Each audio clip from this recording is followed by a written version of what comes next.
ночью не могу уснуть. Открыла окно, слышу какой-то храп. Ну, кто у меня может храпеть, я не знаю. А, оказывается, у меня собаки храпят. Вот, слушайте.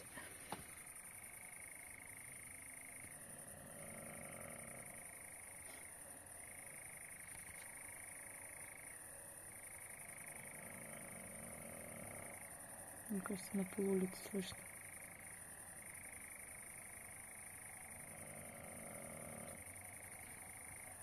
Вот этот сон